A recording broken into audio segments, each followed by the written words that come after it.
अस्सलाम वालेकुम नाज़रीन, आजाद स्टूडियो की स्पीड न्यूज में आपका खैर मकदम है।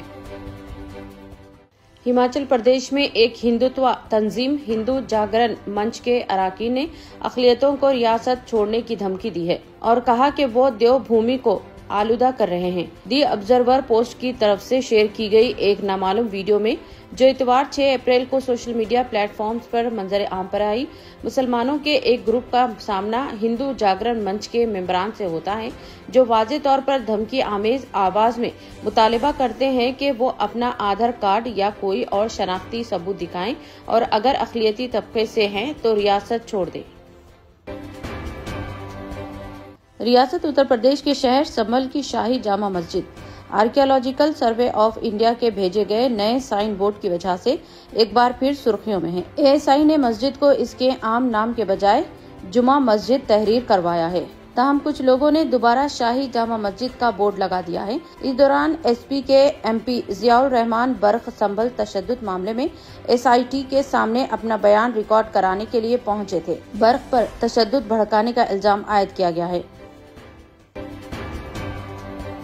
All India Muslim personal law board ने वक्फ तरमीमी कानून 2025 के दस्तूरी जवाज के खिलाफ सुप्रीम कोर्ट से रुजू किया है। बोर्ड ने इस कानून के खिलाफ 6 अप्रैल को दरख्वास्त दाखिल की है। सहाफती बयान में बोर्ड के तर्जुमान SQR इलियास ने कहा है कि दरख्वास्त में पार्लियामेंट में मंजूरा तरमीम पर सख्त एतराज जताया गया है।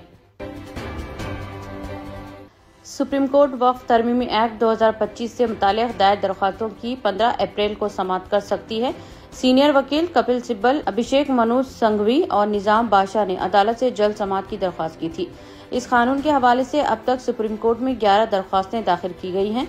चीफ जस्टिस संजीव खन्ना ने पीर को यकीन दिलाया था कि वो चैम्बर में दरख्वास्तों को देखेंगे और इन्हें समाअत के लिए भेजने पर गौर करेंगे।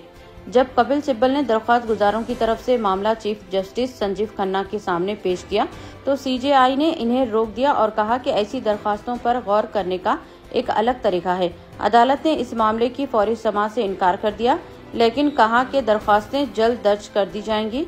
सुप्रीम कोर्ट की वेबसाइट पर समाअत की मुतवक्की तारीख 15 अप्रैल लिखी गई है। जमाते इस्लामी हिंद तेलंगाना ने ऐलान किया है कि वो वक्फ तरमीमी कानून के खिलाफ मुस्लिम पर्सनल लॉ बोर्ड और दीगर मुस्लिम तंजीमों के साथ मिलकर मुल्क गिर एहतजाज करेगी। जमाते इस्लामी तेलंगाना यूनिट के जिम्मेदारों ने सोमाजीगुड़ा प्रेस क्लब में एक मीडिया कॉन्फ्रेंस से खिताब करते हुए कहा कि यह कानून आइन की दफा 14, 26, 25 और 29 की सरासर खिलाफ वर्जी है। उन्होंने इस अज़्म का इजहार किया कि इस गैर मुनसिफाना और गैर आइनी कानून को खत्म करने के लिए तमाम कानूनी, आइनी और जमहूरी तरीके अपनाएंगे। मरकजी हुकूमत की जानिब से गैस सिलेंडर की कीमतों में किए गए 50 रुपए के इजाफे का मनफी असर हुकूमत तेलंगाना पर पड़ेगा। हुकूमत तेलंगाना की जानिब से 500 रुपये में फराहम की जाने वाली गैस सिलेंडर स्कीम, जो कि रियासत में 50 लाख सार्फिन जो फराहम की जा रही है, इस स्कीम पर सालाना 300 करोड़ के इजाफी अखराजात आयद होंगे। हुकूमत हिंद की जानिब से किए गए फैसले के बाद रियासती हुकूमत की जानिब से फराहम की जाने वाली 500 रुपये में गैस सिलेंडर स्कीम पर माहाना 25 करोड़ रुपए के इजाफी अखराजात आयद होंगे, जबकि सालाना 300 करोड़ रुपए इजाफी अखराजात हुकूमत तेलंगाना पर आयद होंगे। तेलंगाना में गुज़िश्ता दिनों बारिश के नतीजे में गर्मी की शिद्दत में मामूली कमी देखी गई थी, लेकिन दोबारा दर्जे हरारत में इजाफे के जरिए गर्मी की शिद्दत में इजाफे की पेशकयासी की गई है। महकमा मौसमियात ने तेलंगाना के बेशतर अजला में दर्जे हरारत के 41 से 44 डिग्री होने की पेशकयासी की है। महकमा मौसमियात के मुताबिक रियासत भर में मौसम खुश्क रहेगा। महकमा मौसमियात ने मंगल से दर्जे हरारत में इजाफे की पेशकयासी की है और रियासत के बेशतर अजला में दर्जे हरारत 44 डिग्री पहुँच जाएगा। चीफ मिनिस्टर रेवंत रेड्डी ने RTC के तवील खामत बस कंडक्टर अमीन अहमद अंसारी को राहत देते हुए इन्हें कंडक्टर के बजाय कॉरपोरेशन में किसी और ओहदे पर फाइज करने की हिदायत दी है। अमीन अहमद अंसारी की तस्वीर सोशल मीडिया में वायरल हुई है, जिसमें बताया गया है कि 6 फीट की बस में 7 फीट के कंडक्टर को खिदमात की अंजाम दही में दुश्वारी का सामना है। सोशल मीडिया में इस बारे में तस्वीर वायरल होने के बाद चीफ मिनिस्टर रेवंत रेड्डी ने अमीन अहमद अंसारी को कॉरपोरेशन में किसी और ओहदे पर फाइज करने की ओहदेदारों को हिदायत दी। बॉम्बे हाई कोर्ट ने मंगल के रोज stand up comedian Kunal Kamra को 17 अप्रैल तक गिरफ्तारी से अबूरी राहत दी है। कुणाल कामरा ने अपने खिलाफ दायर की गई एफआईआर को मनसूख करने की दरख्वास्त की थी, जिस पर समाअत करते हुए डिवीजन बेंच ने रियासती हुकूमत को कुणाल कामरा की दरख्वास्त पर जवाब दाखिल करने की हिदायत दी है।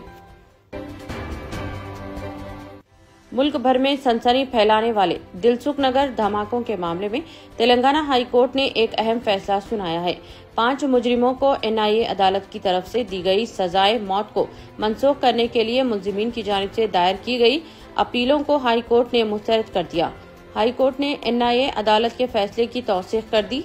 वाज़ेह है कि 21 फरवरी 2013 दिलसुख नगर के बस स्टॉप और मिर्ची पॉइंट के करीब हुए 2 बम धमाकों में 18 अफराद हलाक और 131 अफराद जख्मी हुए थे। मरकजी हुकूमत ने मंगल से घरेलू एलपीजी सिलेंडर की कीमत में 50 रुपये का इजाफा कर दिया है। इस हवाले से अपोजिशन की जानिब से शदीद रद्दअमल का इजहार किया जा रहा है। ताहम हुकूमत ने एलपीजी गैस सिलेंडर की कीमतों में इजाफा क्यों किया है, इसका जवाब भी दिया है। मरकजी वजीर हरदीप सिंह पुरी ने तेल और एलपीजी की कीमतों के बारे में बात की।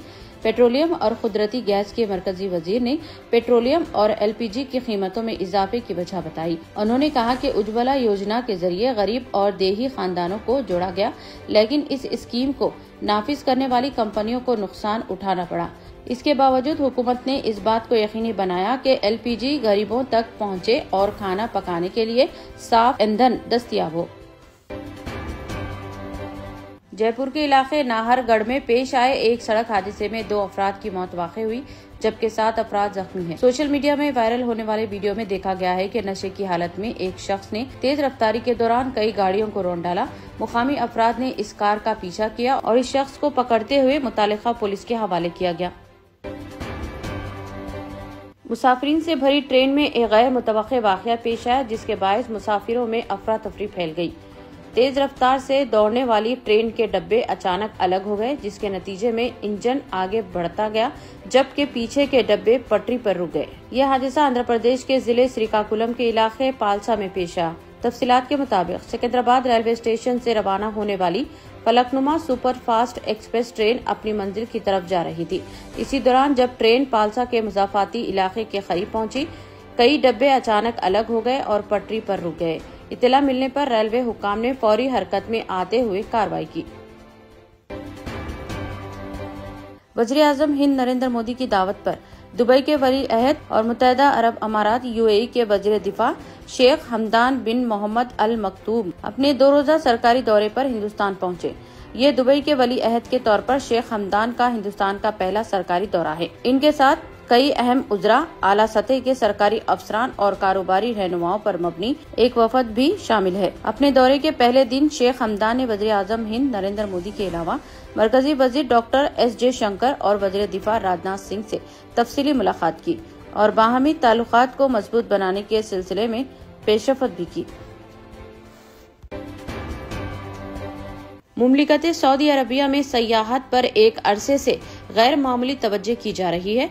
तफरीही मकामात की तरक्की, वीजा के इजरा में नरमी व आसानियां पैदा करना, उम्रा वीजा पर आने वालों को मुमलिकत के दिगर शहरों में जाने की इजाजत का दिया जाना जैसी सहूलतों की फराहमी इसका खुला सबूत है। इसको सऊदी मैशियत की राह में नया मोड़ भी कहा जा रहा है और ये सब कुछ 2030 विजन का हिस्सा है। सऊदी अरब के सयाहती शोबे में होने वाली गैर मामूली तरक्की को देखते हुए मुकामी सयाहती कंपनियों ने अपने शेयर्स लॉन्च करने का इरादा जाहिर किया है। सऊदी अरब ने सहरा में भटके हुए अफराद को जिंदगी बचाने वाले पानी की फराहमी तक पहुंचाने के लिए सोलार पावर्ड लेजर का इस्तेमाल शुरू कर दिया है। ये जदीद टेक्निक सऊदी अरब के सहरा में सफर करने वालों के लिए एक अहम पेशरफ्त है, जो इनकी जिंदगी को खतरे से बचाने में मदद देगी। सोलार पावर्ड लेजर को इस तरह डिजाइन किया गया है कि ये सहरा में भटक जाने वालों को फौरी तौर पर पानी के ज़खायर तक पहुंचा सके और इनकी जिंदगी बचाई जा सके। इतने कम दाम में इतने ज्यादा ऑफर्स, घर लेकर जाने में तकलीफ? No problem. अब आप घर बैठे ऑर्डर कीजिए और हम करेंगे फ्री होम डिलीवरी। अब होगी बचत घर बैठे। अपने शहर में सबसे सस्ता आपका रेड रोज स्मार्ट।